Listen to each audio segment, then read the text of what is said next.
Hi, good morning. This is a Bitcoin morning brief. We have everybody on today. We have Giacomo, Jimmy, Tone, and after quite a marathon weekend, which I'm sure everybody saw, this is going to be, I think, a very fun one. So, with that said, I will just start it off and send it over to Giacomo first. Giacomo, how's everything going? Fine, fine. I don't know if you can hear in the background some young Bitcoiner complaining about the SEC decision, but everything else is fine. I believe that. I believe that. All right, Jimmy, how are you? Well, my trip to Brazil was a success. I want to show the Brazilian jersey with my name on the back. Despite their draw, I think I want to see them do well because Korea lost earlier, and I'm kind of not happy about that. But yeah, there we go. Nice. I love that Tone has been pegged as for Russia. It was like no Russian American, but interesting. So well, that was a pretty epic win actually. But Tone, speak your Yes. Russian pride about FIFA right now. Oh man. Yeah. Well, since America's not in it, I'm kind of. I guess I'm defaulting over to to Russia. They played Saudi Arabia. I mean, I want to see when they play, Egypt, and when they play. Who else is in that bracket?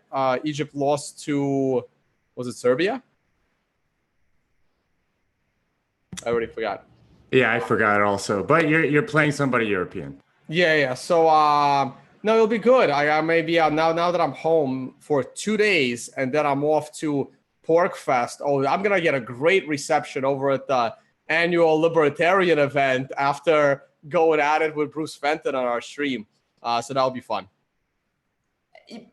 But why the name Pork Fest? Like I just like before we go, It's a short. It's a ridiculous name. the Porcupine Freedom Festival. The pork doesn't actually mean pig; it means porcupines. Right, because you couldn't spell out the whole thing. Got it. Okay. I do like porcupines. Okay. Except for I got epically hurt by porcupines in Italy. I will admit to that. But okay, Porcupine Fest. I would love to hear Giacomo, most of you that gotta story. do. You can't do that, man. You can't hurt Leah like that. I know. Well, Um, I'm a Swiss resident, so I don't take any responsibility Oh, for it's it. Uruguay. Uruguay is in the bracket, so it's Russia should actually that's a good bracket. I mean, Uruguay is a good team. all right, gentlemen, let's do this. Okay, so we have, and this is going to be a lot of fun. So, an Ethereum's future question mark. U.S. commodities giant lie in wait after SEC surprise. So, based on the SEC statement that we very well know at this point, that began your marathon, the CBOE and CME in this story are thinking through all the same questions posed on your marathon. So, again, CME and CBOE seems to be considering all the points that you made, and I am going to throw it to you, Tone. I wasn't able to watch all of the 6 hours. Actually, I tried. I just don't know if I remember all of it. But what are you thinking about this story, and specifically if you could shed light on like the top interesting highlights of this crazy marathon you did, which Jimmy and Giacomo, I did have some fun seeing you guys on it too. All right, so this is over to me. So Michael De Castillo, so he knows what he's talking about. He used to write for CoinDesk, and now he's moved on over to Forbes. And I know he watches some of our work, so he tends to get my benefit of the doubt. The thing here is, like, here's the thing, right? Like, as pissed as I was, and other people like Jason Seibert and other lawyers, and I don't know if Jimmy was. I think Jimmy is more neutral on the SEC decision. I don't think Jimmy. I mean, that's the thing, right? The Jimmy and Giacomo's biggest problem is the fact that the SEC thinks that Ethereum is decentralized, and them as technology experts know that it's not. So it bothers people that have any sort of a technology expertise that the because like it doesn't, like, Jimmy doesn't make any money by spending half of his time speaking to the SEC why Ethereum is not a security. Someone like Joe Lubin, on the other hand, why Ethereum is centralized is where I was going, right? Someone like Joe Lubin, on the other hand, who Jimmy debated at Consensus, he has all the time in the world to explain to the SEC why they're decentralized, because the amount of money he will make on that decision is infinite if that decision goes in his direction, right? So this is the asymmetry of information that the SEC is getting on the technology side of Ethereum, because the majority of the people are financially motivated to convince the government that Ethereum is decentralized versus centralized, okay? You've just nailed why lobbying sucks. Right. Now, granted, someone like me and Jimmy will make a fractional amount of money by the price of our Bitcoin going up if the Ethereum, gets shut down by the government, but that's a fractional increase. It's not an infinite increase in wealth if the government is convinced that Ethereum is decentralized. Now, it's going to come crashing down because at the end of the day, the technology is not decentralized. So it comes crashing down. And then the guys that were profiting from it in the early days, kind of like a Ponzi, most of them will still end up rich, but all the people that buy into the bullshit will then blame the regulators as to, well, why didn't you do something? Just like what happened in 2009 and 10. Well, why didn't you do something? It was your job, right? Now, almost the same thing can be said on the financial side of the equation, not the technological side of the equation. A lot of people have infinite amount of money to get from the Ethereum scam if it's not classified as a scam by the SEC. So they are financially motivated to convince the SEC that it's not a security, as opposed to the people trying to convince the SEC, like myself included, that Ethereum is a security. I have very little financial gain from this, mostly because I did not invest in Ethereum, right? So I have, the other way around, right? I have no financial gain to get them to say that it's not a security, because I have no horse in the race. Just as a responsible human, I want Ethereum classified as a security, but I have nothing to financially gain from that, other than maybe my Bitcoin will go up in value. And I don't even think that, because we're in a bear market, it's irrelevant. Bitcoin is going to still go down. So I'm sorry, this is completely off tangent to the SEC thing. And this is going to be real quick. It really depends on who is lobbying for the SEC future, okay? Now, Barry Silbert hates Ethereum, and he's more on the Ethereum Cash side, Ethereum Classic side, and because he's holding that asset. And he was kind of instrumental in getting the first Bitcoin quasi ETF, which was probably instrumental in getting the first Bitcoin future. As far as the Ethereum ETF, Andreas Antonopoulos is the advisor for the CME. And at the moment, if I would say that a lot depends on Andreas's opinion in this matter. And considering he wrote a book about Ethereum, it kind of worries me a little bit that we could get Ethereum CME futures, and that's just really bad, really, really bad. And I'll just leave. Why is the future bad? I mean, it's just like a... No, it's not the fact that it's a future is bad. It's a future is built on something that is bad. It's not the future part that is bad, right? It's just that it's going to legitimize Ethereum, and you and I both know that's just wrong. Well, I mean, I think it's going to crumble anyway. So well, whatever. Right, but I would rather it crumble without the U.S. government financially invested in Ethereum not crumbling, or the high institutions reliant on Ethereum not crumbling because they have a futures market that needs to remain efficient, right? Like, people hate the government's job of the Federal Reserve and others to make sure markets are, markets are fair and markets are stable. But guess what? If you have the futures markets on top of Ethereum and other government and other major institutions involved with government on Ethereum, it now becomes the government's job to bail out Vitalik Buterin to make sure Ethereum doesn't collapse. And this way it doesn't cause a systemic risk. This is what bothered me about Ethereum all along. So if I could jump in, since I was under the knife, what worries me about this piece, which is why I wanted to include it, and then Jimmy, I'm going to you, is that in my understanding, the SEC will take precedence, and that has anything to do with security. So they can take any ICO and shut it down. They can throw anyone in jail. And if it does go on the CME or CBOE, in the end of the day, the SEC can say, nope, let's potentially throw you in jail. So I think is, yeah. I'm sorry, I have to correct you for 1 second. The SEC or the CFTC actually can't throw anybody in jail.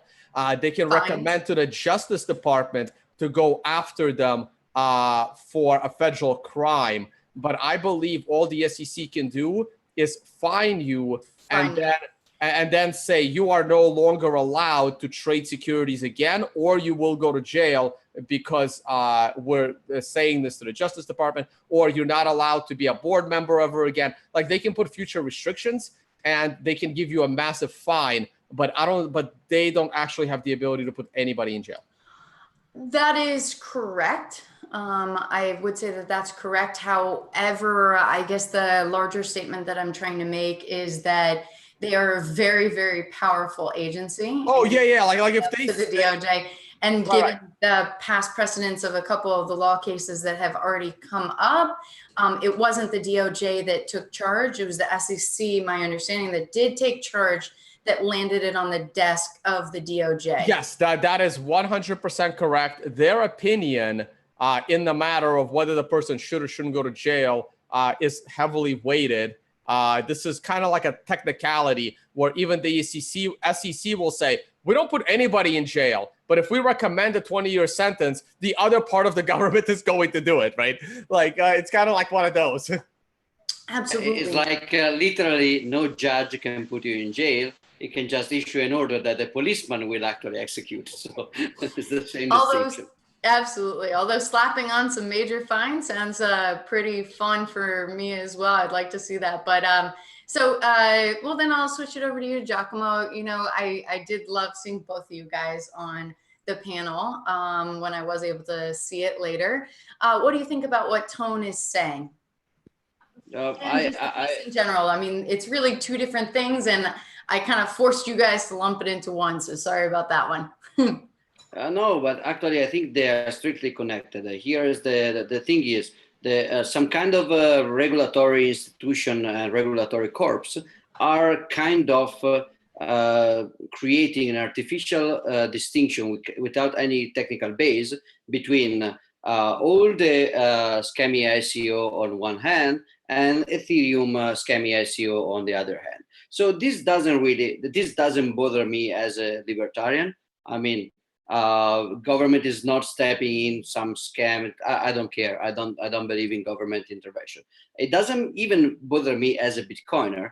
The fact that Ethereum will not be shut down, or the fact that it will be pumped as on inexistent technical merits of decentralization isn't a problem for Bitcoin in the long run. If Ethereum cannot work as a decentralized permissionless network, then it will fail eventually on its own, which is okay. If it can work, then all the better. I mean, we will have one more decentralized permissionless financial network. I am convinced of the first, but who cares? I'm really more pissed off by this kind of news as an educator and as a consultant, because what I do for a living is to try to explain my clients technical distinction, and also I try to explain things like censorship resistance based on technical merits and decentralization.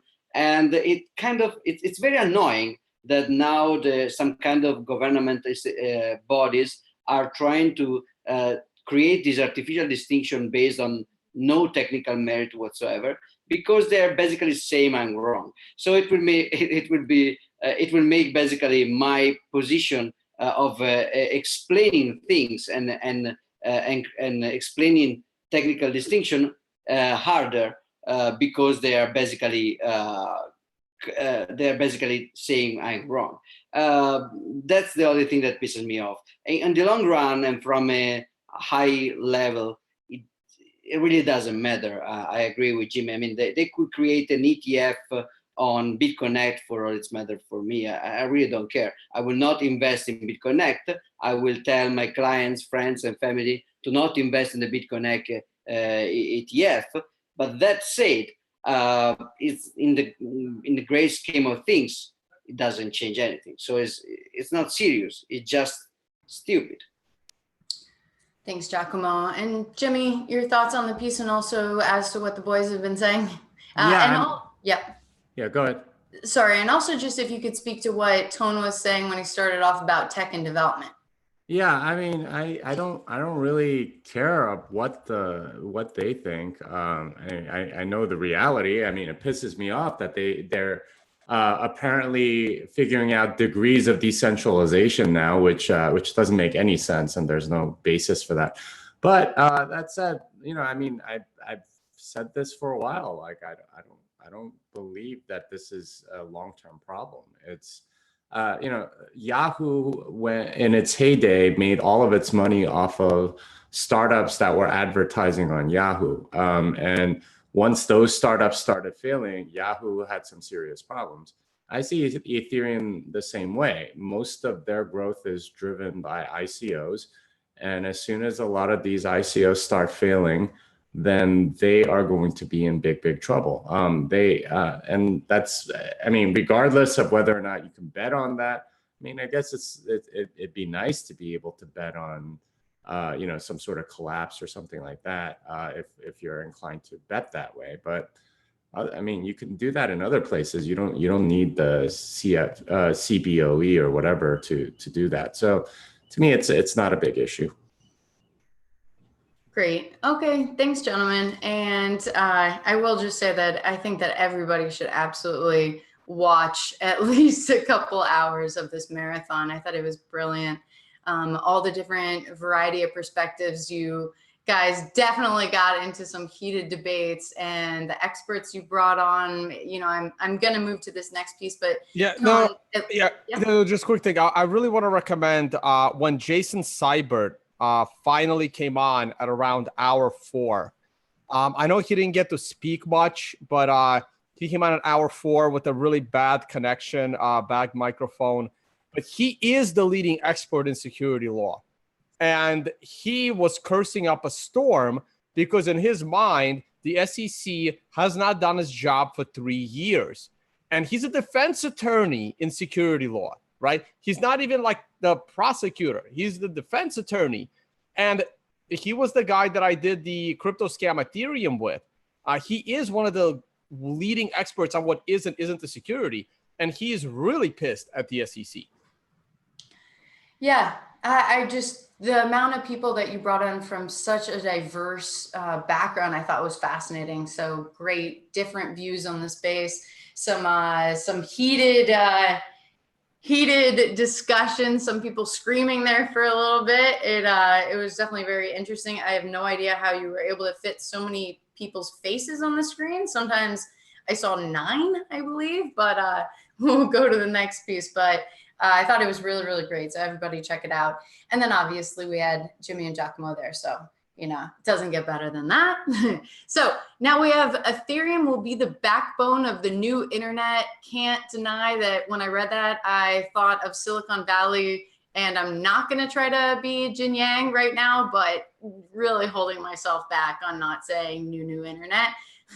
But so pretty much what's happening, if I understand, looking at the Spark notes, Loom Network is building layer 2 on top of Ethereum, and then they go into why. And they give 5 reasons why this group wants to do it. And here are what they are. 1, Ethereum has an order of magnitude more developers building on it than any other platform, and this gap is widening by the day. 2, Ethereum has better tools and infrastructure for decentralized apps development than any other platform. 3, Ethereum does not sacrifice decentralization. 4, it will be impossible to run all the world's decentralized applications on a single blockchain Scaling has to occur on layer 2 and 5. New platforms are unproven, while Ethereum security has already stood the test of time. So, Giacomo, you shared this piece with me. Please tell me what's going on.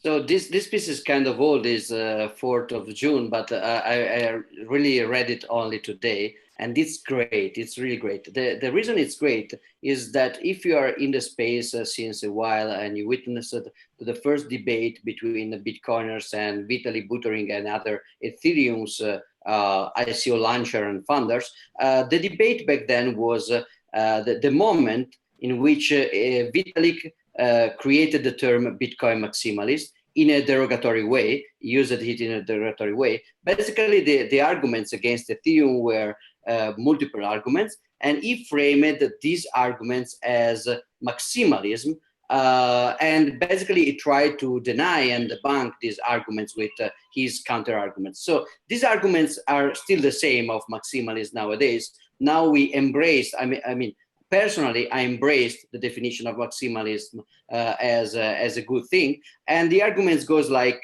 network effect. So you cannot relaunch Bitcoin because the network effects of development powers, infrastructure, brain efforts, monetary effects, hash rate effects are so strong that if you don't create something which is 10 or 20 times better, you're slightly better, assuming it's slightly better. Ethereum is worse, but your slightly better alternative to Bitcoin will fail because of network effects. And then Vitalik were answering, no, network effects are, you are not understanding network effects. Then there was like something like security. The Ethereum is untested. It's new ideas with a lot of science fiction conceptions, while Bitcoin is conservative, tested, on mainnet since 6 years back then.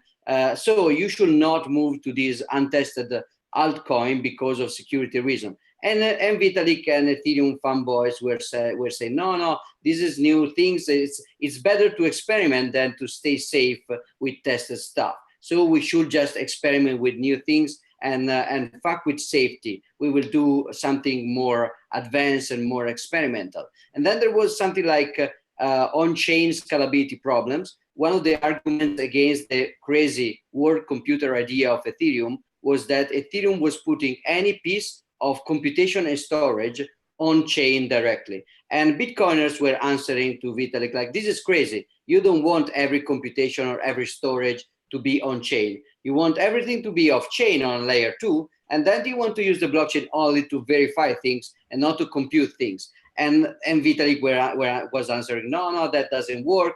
This is the reason we want a world computer on chain. So now, fast forward, Ethereum is established as one of the most important altcoins. Now, it's also showing its limitation and its dangers. Like you cannot synchronize a full node, as we discussed. Nobody has a synchronized full node. It's very centralized. CryptoKitties can shut down the network for 1 day and stuff like that. So now, very centralized. Oh, of course, sorry, I was forgetting. Another argument was decentralization. You cannot bootstrap a network as decentralized as Bitcoin because Satoshi, the founder, blah, blah, blah. So now Ethereum is facing the first new contenders, like the first new super centralized clones, like, well, there are dozens of them. And now Ethereum people is creating Ethereum maximalism, borrowing, cloning, forking the same arguments made against Ethereum, ignoring the fact that every one of those arguments can be done already with Bitcoin versus Ethereum. They are just ignoring the existence of Bitcoin, and they are just forking maximalism arguments in order to defend Ethereum from the competition of these new scam coins. So I think this is great. This was very funny for me to read because they mentioned network effects, Taleb, and a lot of things that are the exact same argument that they were trying to deny when we were talking about Bitcoin versus Ethereum. So I'm just looking for the next iteration where you will have EOS maximalists telling that the new EOS 2.0 is too centralized and too dangerous, and you have to stay with the safety, the security, and the decentralization of EOS. Also, the specific points are also ridiculous, laughable, like the tested security of Ethereum, the same network where you cannot even build a multi-sig contract without crashing it twice by the very creator of the Solidity language, the same network that was that had the only complex the ICO application, which was the DAO, vulnerable to an attacker, and then the unstoppable application of the DAO was stopped by the creator. So this is the framework security. Everything is on this article is very, very funny. Interesting. Thank you so much, Giacomo. Jimmy, Ethereum devs, it seems, have always said that they can scale and there's no need for layer 2. What are your thoughts about this? Well, I mean, it's kind of a very hopium kind of article. They're hoping these things are true. I mean, most of it is just. I talk about number one in the article that we're going to get to in a minute. A lot of the other stuff I've already sort of debunked. They have to say this, right? The Loom network, they have to have some story to sell their investors. This is the best that they could come up with, which is hilarious because, like Giacomo said, they've always been at war with East Asia. So I don't know. It's kind of ridiculous what they'll say in order to get investor money, and this is what I really don't respect are people that will say anything to get money, and you know, like, best of luck with that, because you can really only lie once, and after that you're kind of screwed. Thanks, Jimmy. Tone, what were your thoughts? I'm just gonna make this real quick. The 5 points that they made are irrelevant. There's only 1 point. Are they gonna ICO ERC20 on the layer 1 Ethereum to get their dumb project off the ground just to make money, right? Are they gonna be an EOS where the biggest competitor Ethereum will ever see? How are we gonna get it done? We're going to have an ERC20 token on Ethereum so we can make $8 billion and create a system that doesn't actually work. All it is a bunch of guys that want to make money. And the more complicated they make their garbage sound, the more money they will probably make with their security scam as an ERC20 token. It's how they all are. That's it. Interesting. Giacomo, thanks for putting this on our radar. I did not scroll down because it is a very long piece, but very interesting. So definitely recommend everybody to read. And thanks for explaining, guys. So on to regulated crypto custody is almost here. It's a game changer. And this is going to be a fun one, because at least Olga and Sonali here wrote a piece describing Kyle Samani's involvement in crypto. Now, I will switch this over to the fact that Jimmy just published a detailed response. So switching right to you, Jimmy, can you explain? Yeah, so this is so I wrote an article last week about smart contracts and you know, how they're very, very difficult and only really work for digital bearer instruments, and that there's a lot of hype around it, and we really shouldn't, like, it's not that useful, basically, and stop believing the hype. Jimmy, I really liked your use when you said the smart contracts are actually dumb contracts. Like, they don't do anything better, they make it worse. Yeah, they're smart contracts are really dumb, and they're not really contracts, at least on Ethereum. So I don't know why they're called smart contracts in that case. But anyway, Kyle Samani, of course, he of Multicoin Capital, he actually wrote this like 19 tweet thing in response to that article, and I wouldn't have known about it except he like pinged me on Telegram. He's like, Jimmy, look at this. I'm like, okay. Well, I looked at it and I was like, it's kind of funny because he really is very clearly not really understanding what's going on with Bitcoin. I'm not really sure how he's gotten so famous. I like, because he really doesn't seem to understand very much about the complexity of anything technical. So anyway, I wrote this article as a response, not necessarily a response like point by point to his like 19 tweet storm. It was more just sort of the mentality that he seems to have, which is very Keynesian. It's saying, okay, well, you know what? We need to look at the aggregate numbers here, for example, and no, you can't. That's a very poor way to figure out if something is going well or not. He's saying there's development activity on Ethereum. He doesn't seem to be noticing that most of it is in creating ICOs, which don't add anything. They're just a way for projects to raise money. Most of those projects in turn haven't released anything. Many of them have been around for years. And you know, I go through different ways in which he's very Keynesian, and it's a concept I brought up back with the 2x hard fork, in the sense that a lot of the Bitcoin Cash people were very much on the Keynesian side, wanting you know, velocity of money or speed of transactions to be, or more transactions to be going through. That's very much a Keynesian concept of, okay, well, if more money gets to go through, that means the economy is doing well. No, it doesn't. That's just an aggregate statistic that doesn't really mean that much without looking at the details of how things are being spent.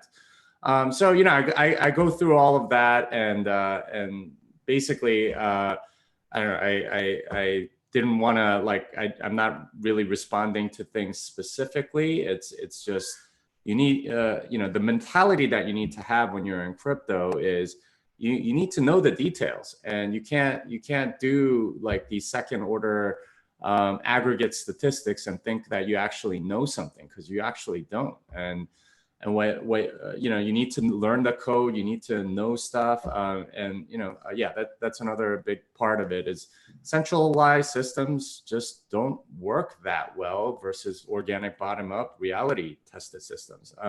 You know, a very good example are cities, right? Like cities that are homegrown, sort of like built up by themselves, tend to be a lot more efficient than top-down created cities. And you know, Bitcoin is more that organic thing. Ethereum is the top-down design. A lot of ICOs are very much top-down design. And you know, there just needs to be a lot more humility in this space. A lot of people think they know things that they can't possibly know, and they're saying, oh, you know what, like this is how it'll work, and everything will be fine.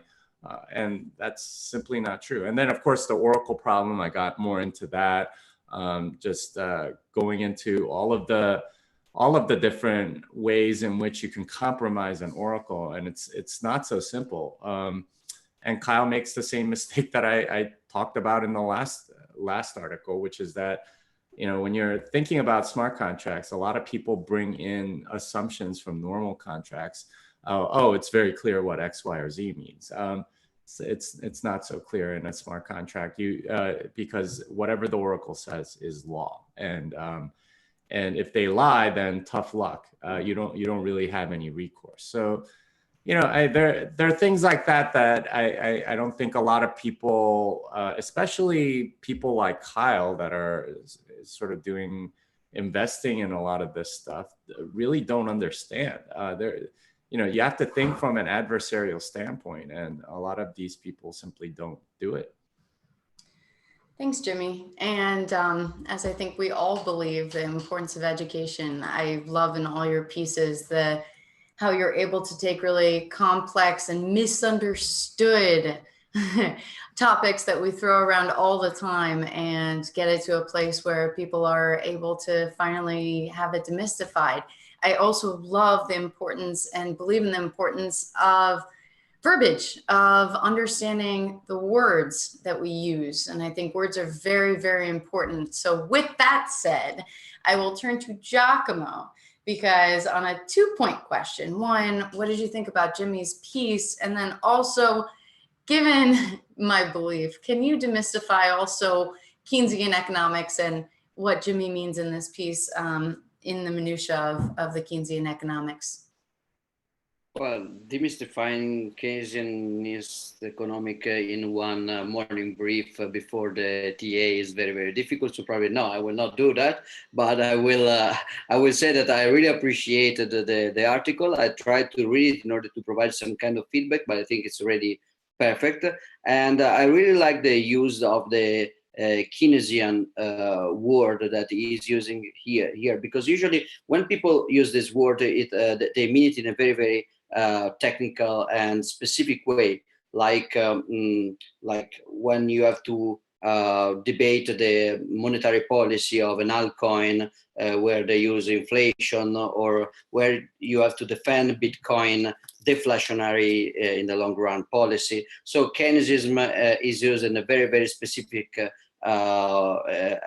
context of inflation control and monetary policy, while Jimmy is applying the term with some kind of liberal use of the term to a broad category of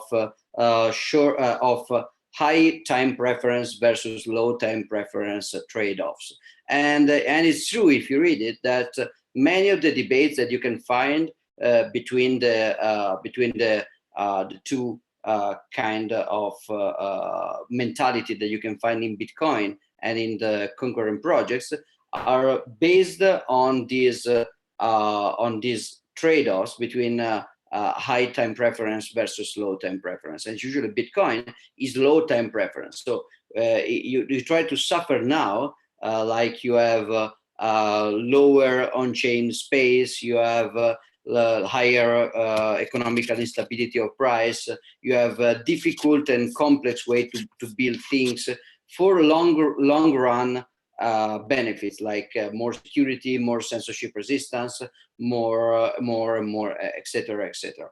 And so it's a very good way to frame the debate of mentality. I think that people focused on low time preference, they do understand very, very well. Even sometimes we say that maximalism is it requires a lot of technical understanding. But actually, even if you don't have a strict technical understanding, but if you understand the low time preference position, usually you can appreciate the choices of the Bitcoin developers versus a lot of fast moving clones. So I think it's a very, very general concept, and it's very, very well developed in this article. Kudos to Jimmy. Very good. Thanks, Giacomo. I will reiterate, kudos to you, Jimmy. Tone, what are you thinking? No, these are both great articles. I actually read this article and the smart contract article, both of them this morning, because I totally forgot to read that smart contract article when we talked about it. So I definitely caught up on that. These were two awesome articles. Great job, Jimmy. And this is a time to advertise Saifedean's book, Saifedean Ammous, the Bitcoin Standard. I am on chapter, I want to say 7. I'm listening to the audio book. I'm about halfway through the chapter count and about maybe 40% through the book. And he talks about, time preference that Giacomo was just mentioning. A lot of terms in that book I wasn't too familiar with. And it's great. That book is absolutely amazing. And what Jimmy talked about, the Keynesian side of it, is from a technological perspective, like something being expensive from a technological point of view in terms of time. What I have been saying for a long time now, that all these ICOs and all these old coins are Keynesian money printing. Because if you believe that Bitcoin's fundamental property is the fact that it's scarce, you have to be a Bitcoin maximalist, and everything else is utter garbage. Maybe in some very fringe minor use cases with something like Monero or Litecoin, but you have to realize that Bitcoin will still outpace and outperform Monero and Litecoin over time, no matter how much you love the one little feature of that altcoin. Over time, Bitcoin will continue to separate, just like Amazon continues to separate from Overstock. That's just what's going to happen. Okay, so yeah, not only is this Keynesianism from a technological perspective. It's also pure Keynesianism from an economic perspective, in that all of these initiatives and all of this stuff that this, I don't know, VC investor, whatever he is, he doesn't understand that he is pushing and investing in and like trying to convince other people to invest in like inferior money printing, which is Keynesianism. Yeah, really interesting. And just to end on, before we get the mempool, I am a huge nerd and have a degree in behavioral economics, game theory specifically. So I really love this. And just throwing out there, it reminded me a lot on, since you're evoking financial theory, of the Keynesian beauty contest, which I'm sure you guys are familiar with, which is where, so Keynes described that the action of like rational agents in a market, where he used the analogy, and he did this contest based on fictional newspaper contest, in which the entrants were asked to choose the 6 most attractive faces from 100 photographs, okay? And those who picked the most attractive faces were eligible for a prize. Now, what ended up happening is that, well, unless you were intelligent or not, but that what he found is that typically it's 3 standard deviations away, or up to 5. So, or 5 degrees. So really a sophisticated contest entrant wishing to maximize, their chances of winning, would think not just what, they thought were most beautiful, not just what they thought, the person next to them would think was most beautiful, but what the consensus of everybody would think is the most beautiful. So not if I think Tone is the most handsome, or Jimmy, or Giacomo, but what I think all of the internet and all of your viewers are considering to be the most beautiful. So regarding when you're talking about time preference and also just financial markets, and you take that into, Nash equilibrium, it's just very fascinating taking this back into the altcoin world and crypto specifically, that, sometimes on the show, we definitely have our own opinions. And we can only hope that we can educate people on those opinions, but also, unfortunately, it's this massive groupthink and herding mentality. And I just, I just really loved what you wrote, and it evoked that form of Keynesian behavioral economics and financial theory in me, although I maybe got all that wrong. So before we move to the mempool, Jimmy, let me know if I screwed that one up. No, I think you're right. It is a Keynesian beauty contest right now. The Nash equilibrium is in buying so that you can sell to bag holder or something like that. Once the equilibrium changes, watch out. It's not anything good. Anyway, mempool looks pretty empty, or was until about 9:30. Something always seems to happen there. Somebody's running a cron job. So there is something of a little bit of a backlog right now, but don't worry too much. You can probably get in for 10 Satoshi per byte. But if you're willing to wait, you could probably go 2 or 3 and you should be fine. Maybe even 1, and you'll be able to get it in today. Great. Thanks, Jimmy. And sorry, guys, but I am going to have to take off. But thank you for having me. And this song is done. Any quick last statements on upcoming conferences? I am going to do my seminar in Denver on July, I think it's 9th and 10th. So that's coming up in a few weeks. And I am going to work on my book so I can finish it. Yay. Okay, awesome. Have a great day, Jimmy. All right, thanks. Bye, Jimmy. Bye. Bye. All right, Monday. Tone, right, always fun. Yeah, no, sorry, guys. I know the show went on a little too long. I've been wanting to play this clip from the Noted podcast for like over a week now, and I never got the chance. I really wanted to play it during that whole Ethereum SEC thing, because this part specifically relates to the SEC. I didn't get a chance because I didn't think I would have that many great guests. So I never got a chance to play it. I think I'm going to play it now because we're still talking about this issue. I might play it again in the future. So I'm actually going to do screen share so that you guys see what I'm seeing. John, yeah. This is much less than 6.5 hours. So I don't know why you're complaining know. about you know, the time length here. Plus, you know, Bitcoin baby, Giacomo's Bitcoin baby, maybe she can weigh in on what she thinks about, you know, this next clip. So Yeah. At least So She was just here a few seconds ago, but I sent her away. So yeah, maybe so next time. I really hope the volume comes through. We're not, we've just recently discovered how to play volume on videos while live streaming. If you think this is easy, please start your own podcast and get it done. So I'm gonna play it. This is Johnny Dilly. I know Johnny Dilly personally. I've known Johnny for years. The only other time you can see Johnny Dilly is on my occasional conference panel. He was debating Roger Ver on my podcast. You can find the video on my podcast over at Bitcoin Unlimited versus Bitcoin.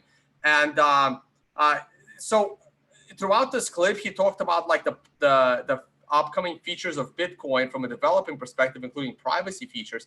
Then he talked about why Ethereum is pure garbage from a technological perspective. But at the very end, he also talked about Ethereum from a regulatory perspective. And I do think this is important, so I am going to play it. And again, the only thing he got wrong is a common misconception that the SEC puts people in prison. Which is what we mentioned earlier. He made the same minor error, but it's a very minor error. But other than that, this is a great listen. Buy their favorite ICO, and then the ICO sits on the ethers because they can't find developers to work on whatever they created, or they can't get a banking relationship or anything like that. But how does this all unravel? Because we recently saw a post that made the point that it is already unraveling in the sense that the number of Ethereum nodes is dramatically dropping due to its inability, what we were talking about earlier, this doesn't scale unless you centralize. And that's kind of on the technical side, but we haven't seen that translate on the economic side into people having a crisis of confidence. I'm seriously considering, because of my network, I'm actually seriously considering putting a lot of work into getting some FaceTime with the SEC, so I can actually, sit and explain with them what's going on and why the system is a security and why it promotes securities or unregistered securities. I have to actually find the will and the effort to do that because I have a life too, so I'd have to fly and meet and it's a huge pain. But I'm seriously considering it. I think if Ethereum or any of its major cohorts gets registered or gets classified as an unregistered security, I think the game ends or comes crashing down very rapidly. If Ethereum is classified as an unregistered security, it has to be delisted from all of the exchanges globally in 30 days, maybe 90 days. And that's just because the SEC has the longest arm in the world. It will just arrest everyone. They'll just arrest everybody. But don't we want this to fail on its own merits without having to have the government come in and shut it down? So it will. The thing is you have an informational asymmetry. So you have a system that's useless by design. Okay, it's useful for one thing: prototyping how a blockchain might work in theory, okay, or in hypothesis, okay. And then if you prototyped it and it was oh wait, this might actually work, you would immediately never use Ether. You'd scrap it and start from scratch using a strong federation, maybe Tendermint. You'd start from scratch and you'd build it in Rust or you'd build it in C++, and you would begin again and pay the money up front so you didn't trust a steaming pile of basically JavaScript, okay, with a whole bunch of, who knows. And so you aren't associated with that, kind of possible risk. So what use cases might actually hold up to that, and I always say that the only case where you actually need a blockchain is where there's many competitors who are sometimes counterparties. So there maybe are a handful of actual use cases to do that. But if what it's being used for, Ether right now in a lot of cases is what it's being used for, is showcasing how internal IT upgrades or how security or infrastructure upgrades inside industries that are not blockchains, but are inside industries, how they might be useful. That's not the purpose of this system. It's if the system's being used to prototype like how shipping can have like how shipping could be more efficient if they all use the same interface. There's no reason why the shipping industry would end up using Ether. It's like an expensive, ultimately hard capped, doesn't scale version of like a nightmare of the 1980s. Okay, there's no reason why they would end up using it. They might prototype it, but then if they have anyone with a brain, they're gonna be like, wait a second, why wouldn't we just roll something that's more secure and has better just computational trade-offs? So the information asymmetry there is the hype train that Vitalik and Evil Lubin started, is that they brainwashed or kind of they convinced a large enough group of people who were just technically savvy enough and just well connected enough to be in a position where they understood that this technology or technology in general had the potential to change things. They convinced them that the method of that change was going to be Ether, when in actuality, the underpinnings of reality make that impossible, okay? Or in the event that it does happen, it's a nightmarish future, okay? That trade-off, so the collapse condition where the undermining of that fable with the components of reality are, the market's irrational. Like that could take years. That could take tens of years. So this is one condition where I am a major proponent of people stepping up and putting in the effort to actively undermine that system through whatever, but not through whatever means necessary, or at least I wouldn't do it through whatever means necessary. But I'm a major proponent of it's. You have an obligation to society. You have an obligation to your fellow man, your fellow woman. You have an obligation to your nation, even to stop that which is not in your best interests. And we're talking about a system that is actively promoting scams, actively diluting people. People are walking around actively diluting people. Like they're profiting off the ignorance of others. And the fundamentals and the characteristics of the system don't speak to an actual improvement for anyone except for those who are selfish enough to take those means, to use those means. So I'm shocked that that some people are so blasé or so passive against the the system continuing to do what it does. Like it's actively it's evil. Ethereum is an evil thing. It actively is undermining society. Like it's not a good thing. It's bad. It's so bad. Well, it's facing competition now. So people are talking about EOS, which explicitly has 21 designated validators, and so you're just admitting it's going to be centralized, like XRP, and from the get-go, and you go that way. But so doesn't that mean that even if Ethereum gets shut down, we'll just have, like, obviously, this argument could be used against taking action against any evil, but other evils will crop up and continue to fill that information asymmetry. So I'm fine with that. So like what will happen is Ether gets classified as an unregistered security. The foundation pays a fine. Vitalik, Lubin, and all the people who participated in it are banned for life from ever participating in registering a security or performing in an unregistered security action ever again. So now all the people that are Ether are banned from participating in raising money. Okay, thumbs up.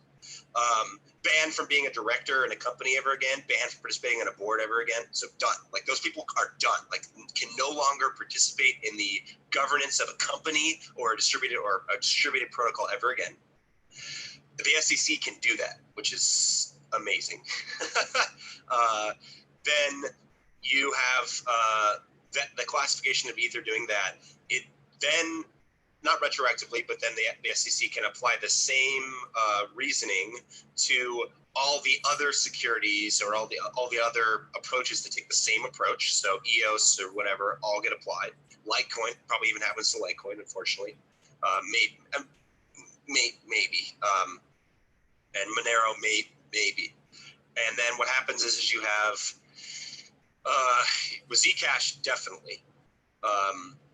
You have commiserate effects that occur as a result of the requirement that they be registered as security or be in non-compliance. All the exchanges that have changed their dynamics as a result of the needing to be in compliance. And then the coup de grace, because the SEC, the CFTC, and the United States Treasury have all come out and stated that Bitcoin is not to be regulated by the CFTC or the SEC, Bitcoin's not subject to those conditions. And we go back to the game where it actually is, the actual reality, which is Bitcoin is the only, and then maybe Monero, maybe Litecoin, the only attempt humanity is making at making a sound money, and all these other things are just companies, okay, which is actually what it is. So companies and the dynamics associated with companies and their specific products, and then the things trying to free humanity from an inflationary government-mandated future. On that note, we'll close today's episode. I think that's perfect. That's fine with me. And yeah, we're heading to an hour. Michael, did you have any quick follow-up questions? Or no, that was interesting enough. I'm going to have to chew on that. All right. Thanks for coming on, Johnny. Where can people find you on the internet? I'm a ghost. You can't find me. Perfect. All right, guys. I finally got a chance to play that clip. There is a lot more in that episode. I strongly recommend you listen to all of it. That was the last 10 minutes. The prior 10 minutes, he was pretty focused on why Ethereum is a steaming pile of JavaScript and why that's bad. And prior to that was spent on the latest actual innovation that's taking place in Bitcoin. Johnny Dilly was the former strategist at Blockstream. He's now on his own as a consultant. So go ahead and check that out. Oops. All right. And with that, we can now get to the price, which is what everyone's been waiting for. Let's go and take a look. Whoa, what happened here? When we started the show, this was not a green candle. So whatever happened, happened while we were on the show, and I had no idea, and I didn't see it, which again should answer the question, how come Tone doesn't trade? Because Tone had no idea the price moved $200 while he was telling you the news of Bitcoin. So anyone else that has a problem with that probably should not be watching my channel and shouldn't even care. So the weekly chart is on red 6. So we are looking at this entire week and potentially 3 more weeks of downside. I remain hopeful for my perfect scenario to call a very good bounce sometime in early July at the price of $5,000. That remains the target.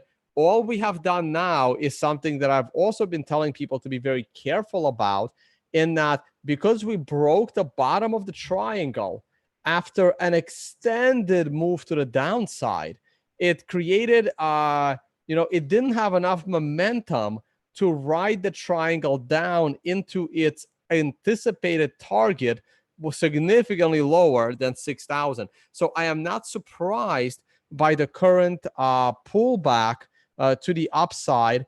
And let's zoom in on other charts.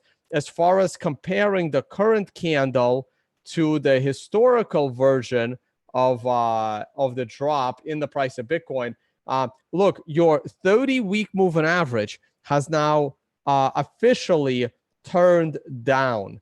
That took place sometime around actually this week, back in June. So that actually makes total sense, right? Because we topped at approximately the same time period. This year we topped in mid-December, while back in 2014, we topped in like very late November, more like the first week of December. So it will take 30 weeks to get to purge those highs out of the moving average, which has finally taken place on a 30-week, but has not yet taken place on the 50-week. And this is why the 50-week continues to trend up, and the 30-week has now turned and started to trend down. However, the price fall has consistently been faster than the price fall in 2014. So I remain of the opinion that we will ultimately get to our low long before January of 2019. We'll probably get to a low sometime in September, October, but I do expect it to be somewhat lower than the current price. If we're lucky, it'll only be 5,000. If we're not lucky, it'll be significantly lower than that. So don't read too much into this current weekly candle, because the current weekly candle literally started 12 hours ago. What we can do is we can analyze the prior weekly candle. What does the prior weekly candle tell us? And let's take a look at the volume at that candle. So the volume on the prior candle was actually higher than the volume on the preceding candle, which is the week of the 4th of June, which had a significantly larger price range and had a very tiny shadow or wick at the bottom of the candle. The current candle has a lot more volume with a much higher wick, making this candle look like a hammer candle, but not quite. I really wanted to see that body significantly smaller. Like, for example, if this $200 pop in Bitcoin that apparently took place 10 minutes ago, had that pop occurred around right before midnight last night UTC time, this candle would have looked a lot more like a reversal candle, aka hammer, setting up a possibility for the price to move all the way up to the $7,000, $7,500 price range.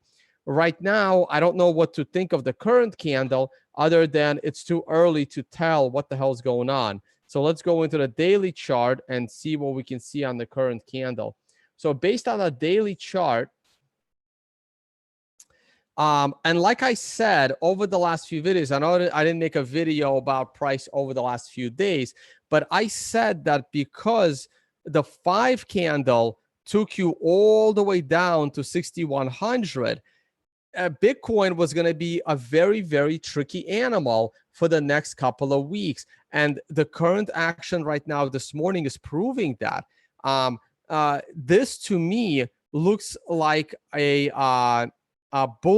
bearish pennant. Okay, like if I simply just go to Google and I type in bearish pennant like this, like that, right? Wait, where'd it go? Yeah, something like this, right? This is what Bitcoin was looking like to me. You had a big drop, and then you created this small triangle, and this will probably be way more defined on the 12-hour than it is on the daily, but I'm looking at the daily. And then it's a continuation of a drop. This is very similar to what Bitcoin looks like. You had a big drop. If I go to the 12-hour, it will be a lot more like that image. And then you made this triangle. And the more likely outcome from this triangle is an additional drop. But like I said, this was almost a 9. And this being a 9 yesterday was going to be very tricky because the 5 candle closed so low. So unfortunately, your bearish count was broken. So now you have to wait and set up for a new bearish count. Now, this will delay the low of Bitcoin, but it's not changing absolutely anything, okay? It's just not. And what is my most optimistic view on the price of Bitcoin now? Well, probably back to the level of the breakdown of $7,000, where it will meet its 30-day moving average. And I really should put the 128-day moving average and see where it's at, because that's always been somewhat relevant. Let me change that 50 to a 128. because we've been using that quite a bit. It's not much different. The 128 repelled the price. Can we make it all the way back to 128? I think it's highly unlikely. I think the most optimistic case for the bulls right now is a move back to the 7,000 to 7,100 area, not even 7,100, like literally 7,000. And from 7,000, I expect a reversal back to the downside. And the moment we break 6,000, it's going to accelerate. Like the time that it can take to move up to 7, plus the time that it might take to move down to 6, back to 6, that can take 2 weeks. The time that it will take to go from 6 to 5 could be 12 hours. Okay, you see the difference? And this is what I mean about the acceleration. Okay, let's look at the 12-hour chart. So I had this triangle. Interesting. Oh no, it wasn't a triangle, it was an arrow. Yeah, on the 12-hour chart, you have a lower level of a potential reversal to the upside, in which case you are almost at it at 67.75.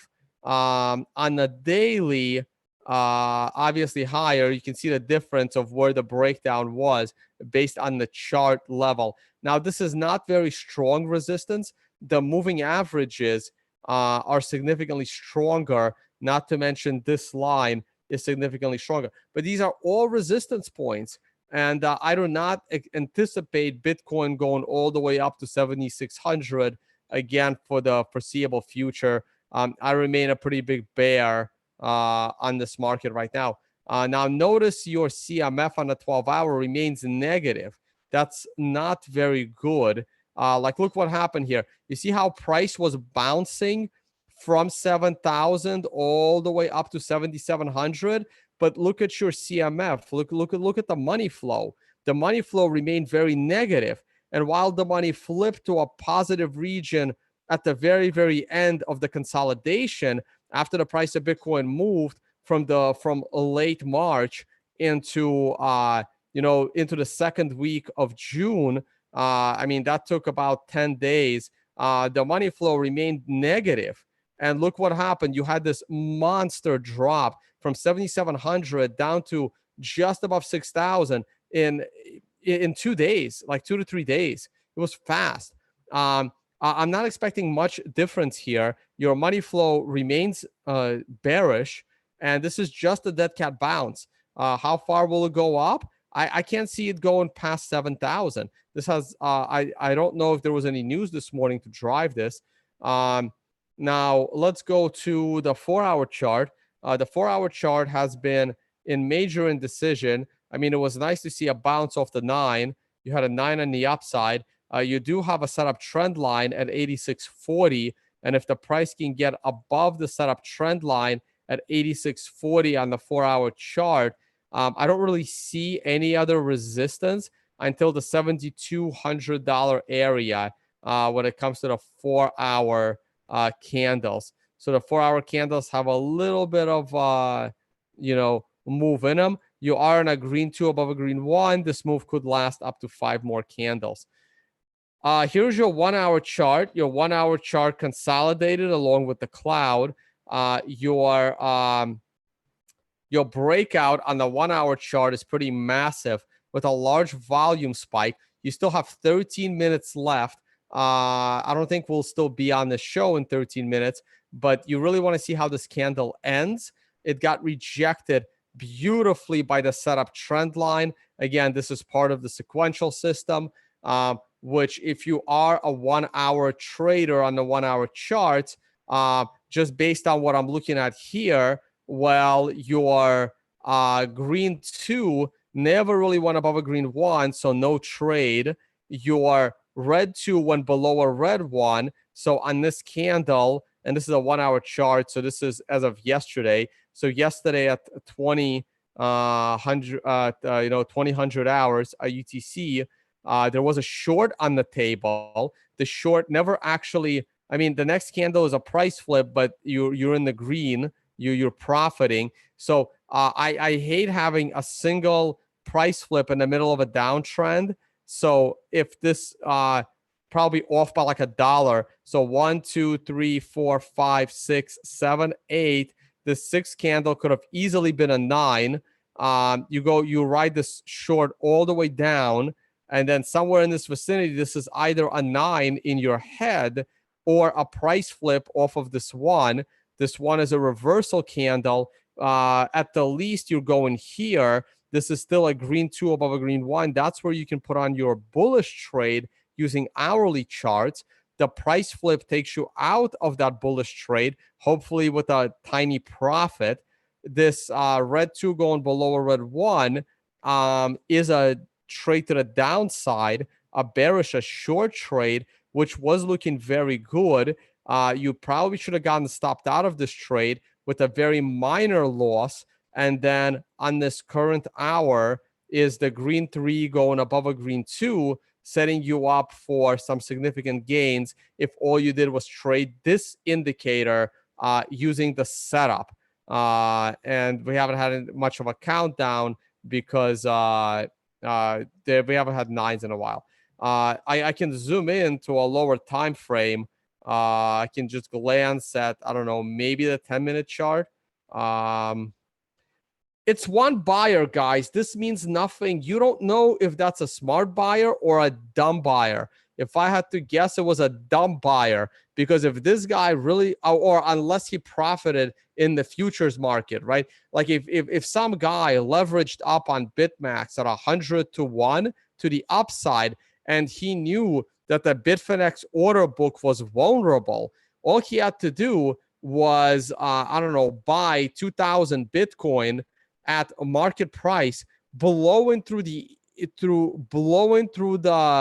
order book, liquidating all of the people on BitMax that were leveraged against him, and make all of his money at 100 to 1 bet. This isn't a market manipulation. This is smart trading, okay? So you have to understand that.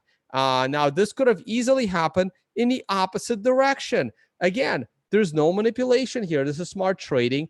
I think this is going to disappear. I don't see any fundamental reason for this. It's just one trader, whether it's a smart trader that made a bunch of money on this trade or in other ways, or it's a dumb trader, because if he really wanted to hold all of this Bitcoin long term, all he had to do is slowly buy it over the next 3 hours. He could have been in at 6,500 or below 6,500 instead of paying 6,680 for a Bitcoin. So either it's somebody dumb that overpaid or somebody smart that profited somewhere else. And guess what? If he profited somewhere else and he just knocked out all of you shorts, he's going to do this in the opposite direction to then profit again on the other side. Okay.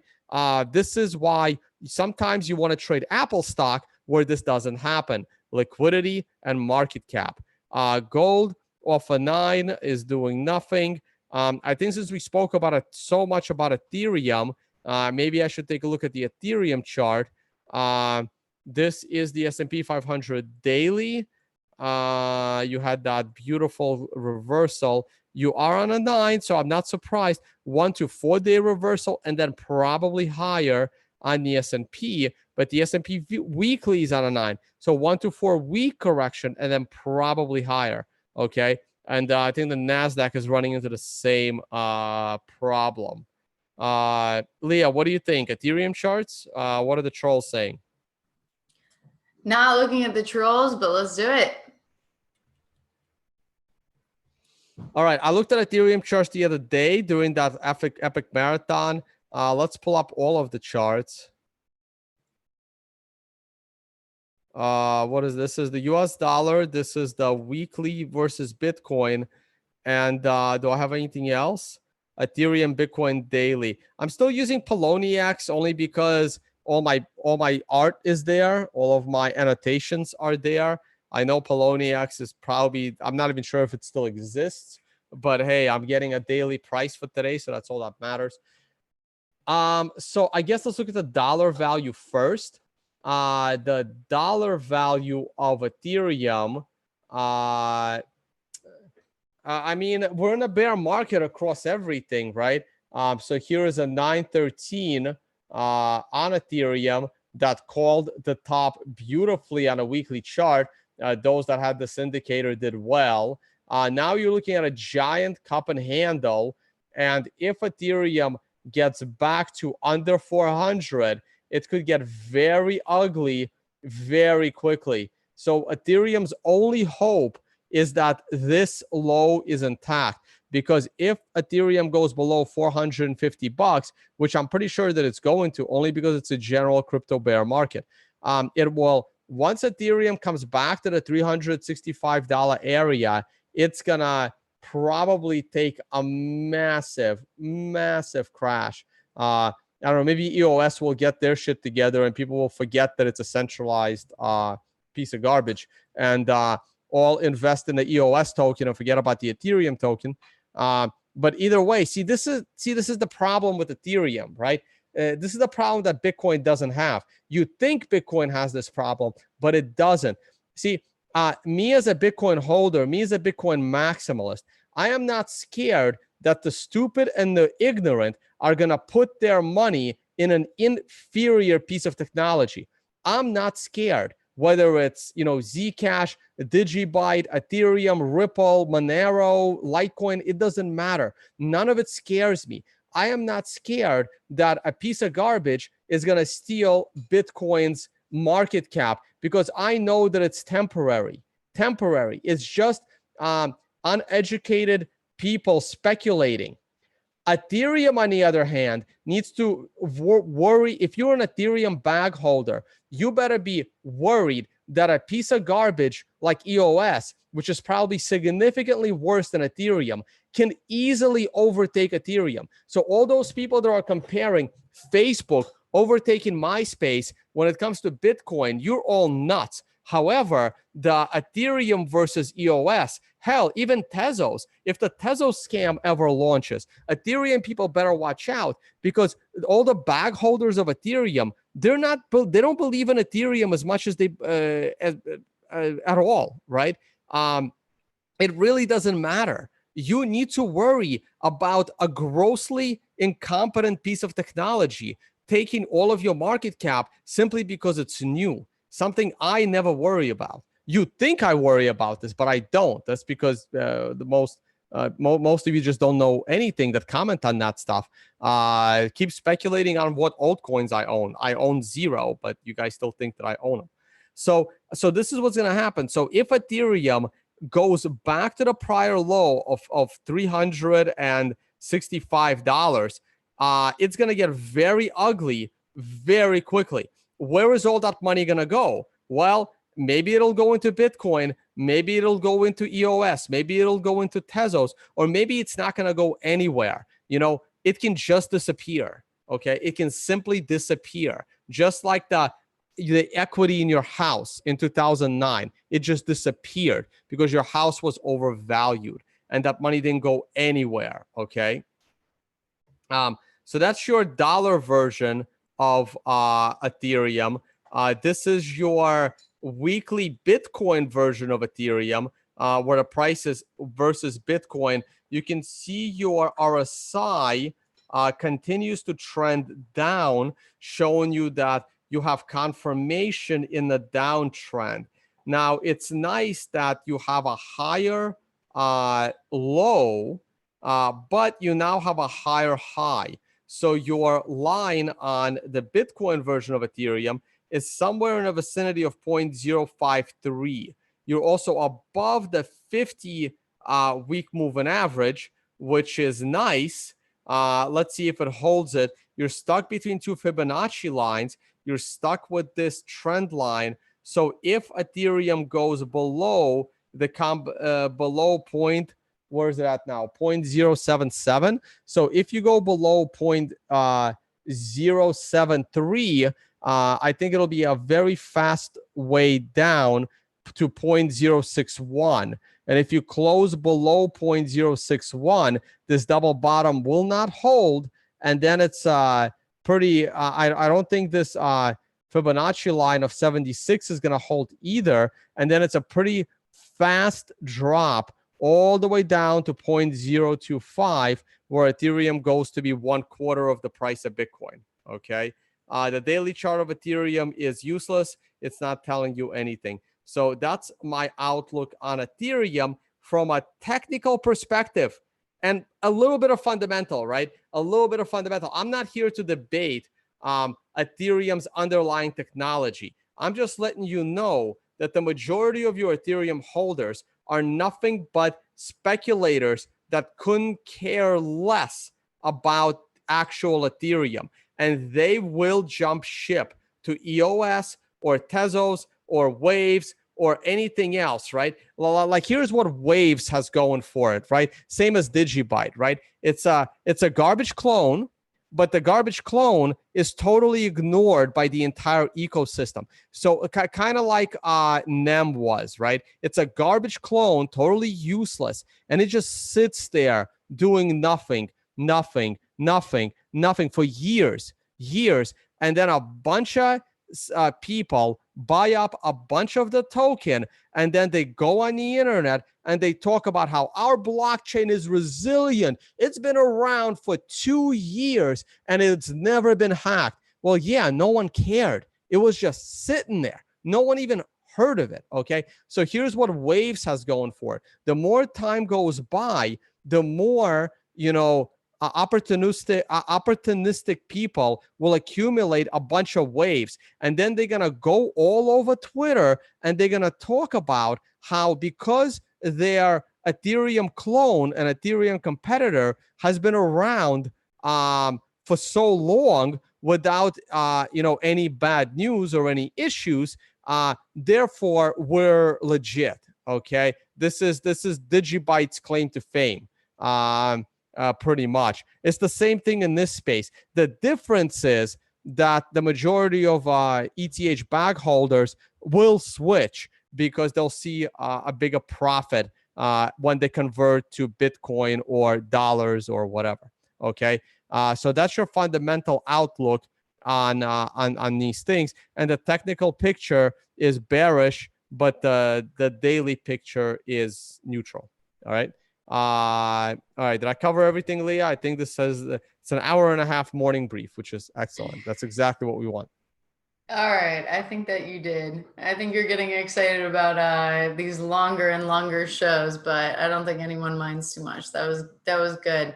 You still have screen share, by the way, but that's pretty good. Why don't you keep it up that way? Everybody have a great day. Giacomo, I think we kind of lost you there, or at least your video. Oh. No, I was there. I just turned on the video.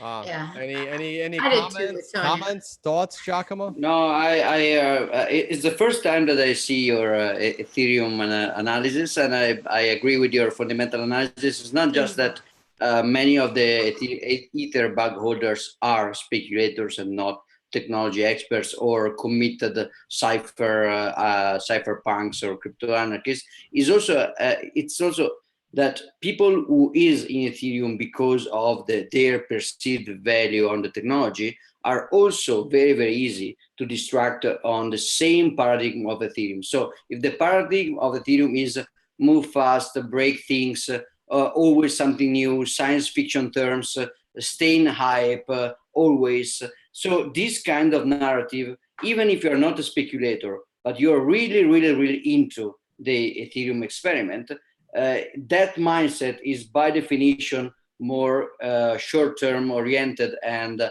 high time preference and very Keynesian and very easy to distract into something else.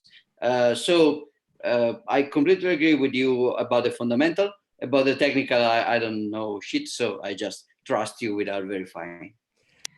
Yeah, thanks, Giacomo. And I'm just going to throw this point out here, and maybe we should examine it. I think you are the perfect person to examine this with, in that people say that I have no technological expertise because I'm not a coder. Now, I like to point out that I was a coder. I studied C++ during my math undergrad. I had to do a lot of projects during my financial engineering master's degree, and I've coded in, I actually coded in R. I did most of my coding in Excel, but I have used C++ and Mathematica and MATLAB and a lot of other things. And then on Wall Street, I started out as doing a bunch of coding that I hated. I couldn't stand it. And what people need to understand is the ability of people, and by the way, my job was after that was to manage coders. The ability to manage coders and being able to separate a coder that knows what he's doing and a coder that's going to ruin your company is potentially even more important than the actual ability to code and read code. And a lot of people don't understand the importance of a person that even if they're not an expert coder, to know who should be working on what and whether they should be working on it at all, and to be able to rate their like coding competency while not being a coder. Those are skills that a lot of people just don't understand. And that was my job for like 7 years. And I was good at that job. I do agree with this. We say developers when we talk about technical people as a useful generalization. I think there is a reason for that. But actually, what it takes to understand Bitcoin at a fundamental level it's a collection of technical skills that are not just development. For example, if you are skilled in enterprise development standards, you still have a very hard time to understand the free open source mode of cooperation. Also, if you are a good developer but you don't understand basics of cryptography, public key cryptography, hashing function, Merkle trees, and you don't get any of that, you still don't understand Bitcoin. If you get that, but you don't get at least the basis of game theory and incentives mechanism, you still don't get Bitcoin. If you get that, but you don't get InfoSec and OPSEC and how to keep private keys safe, you don't understand Bitcoin practices and implication and challenges. If you understand that, but you don't understand monetary theory and you don't know what's the purpose of Bitcoin for sound money and the purpose of Bitcoin's experiment from a Austrian economic point of view, you don't understand Bitcoin. So we say developers. I think that the reason we say that technical people are developers is that there is a fundamental asymmetry. So developing is a very hard skill. So a good developer can eventually, studying a lot and growing and sparring with the smart people, a good developer can learn some pieces of cryptography, some pieces of game theory. You can do something self-taught about that. While the opposite is often not true. A good game theorist, a good cryptographer, they do not usually learn how to read code because it's more specialized. Also, the other skills are more probably a high level, while the coding skills are very low level. So there is an asymmetry there. Usually, a good developer, a good Bitcoin developer, is also proficient in many of the other fields. While a good Bitcoin economist, if he cannot even not read code like debugging, but at least understand and check a signature on a binary, at least or not even checking, but understand that you could check and understand the difference between something that you can check and something that you cannot check. That's a fundamental in order to understand Bitcoin. So yeah, the division coder, not coder, we use it to simplify, but it's not important. The important thing is that who understands Bitcoin's fundamental and who doesn't. Okay, yeah, now, on that note, we really should wrap up. Okay, am I allowed to add one more point? I think given the news, again, I was trying to come out of surgery this weekend, but the most recent news, and again, following now how prescient and important it is about the SEC statement and now taking it to fundamental analysis. You did speak on fundamentals a little bit. Fundamental analysis, just simply put, is understanding the intrinsic value of a stock, right? And in the end of the day, I understand for sure that with technical analysis, when it comes down to price, I mean, you guys are looking to identify patterns and trends, and therefore suggest what the stock will do in the future. But with fundamental analysis, you're taking into account specifically economic factors. You're taking into account interest rates. You're taking into account the overall state of the economy, you know, and the thing is that can go slowly, right? So when economic policy is just proposed, right? When there's statements made, that affects the economy and everything very slowly at times. But I think that now it's moreover a little bit more important to start to marry both your technical analysis while also the fundamental analysis. And if I can make one last point, which you already know, is that I come from a fundamental analysis background where I was measuring Asian equities specifically, but not just Asian equities, but also fixed income. And from two of the biggest activist investing hedge funds on all of Wall Street in the world, actually. And if there's one thing that I learned is that there is rampant manipulation in every single asset class that you will ever come across. But if there is something that I've ever seen, it is in the altcoin world.